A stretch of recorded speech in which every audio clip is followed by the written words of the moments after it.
Hello friends, સ્વાગત છે તમારું મારી ચેનલમાં। આજે આપણે બનાવીશું સરગવાના શાકની રેસીપી। તો ચાલો બનાવવાનું શરૂ કરીએ। જેના માટે સૌથી પહેલાં આપણે સરગવો લઈ લઈશું અને સરગવાને આપણે કટ કરી લઈશું। આ રીતે આપણે બંને ભાગમાં સરગવાને કટ કરી લઈશું। ત્યારબાદ આપણે વઘારી લઈશું સરગવાને। અહીં વઘાર માટે આપણે તેલ ગરમ મૂકીશું। તેલ આપણું સરસ રીતે ગરમ થઈ જાય ત્યારબાદ આપણે તેમાં રાઈ ઉમેરી દઈશું। ત્યારબાદ આપણે તેમાં હિંગ ઉમેરી દઈશું। ત્યારબાદ સરગવો ઉમેરી દઈશું।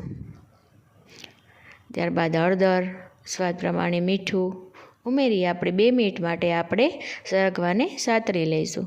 ત્યારબાદ આપણે તેમાં પાણી ઉમેરી દઈશું અને 5 થી 7 મિનિટ આપણે સરગવાને ઢાંકીને રાખી દઈશું।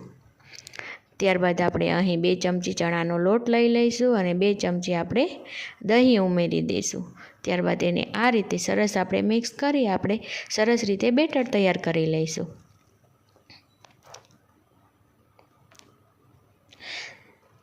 ત્યારબાદ આપણે સરગવાને પણ ચેક કરી લઈશું। હવે આપણો સરગવો પણ સરસ રીતે ચડી ગયો છે। આ રીતે આપણે ચેક કરી લઈશું। ન ચડ્યો હોય તો આપણે તેને 2 મિનિટ માટે ઢાંકીને રાખી દઈશું। ત્યારબાદ આપણે તેમાં કાશ્મીરી લાલ મરચું ઉમેરી દઈશું। તમારા ઘરમાં જે પ્રમાણે તીખું ખાતા હોય તે પ્રમાણે ઉમેરવાનું।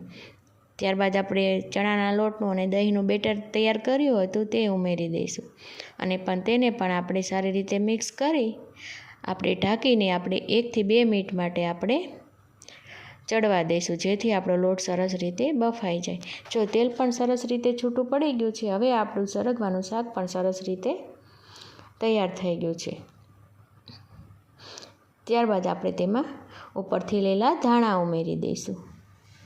તો હવે આપણું સરગવાનું શાક પણ સરસ રીતે તૈયાર થઈ ગયું છે। વિડીયો સારો લાગ્યો હોય તો લાઇક, શેર અને સબસ્ક્રાઈબ જરૂરથી કરજો।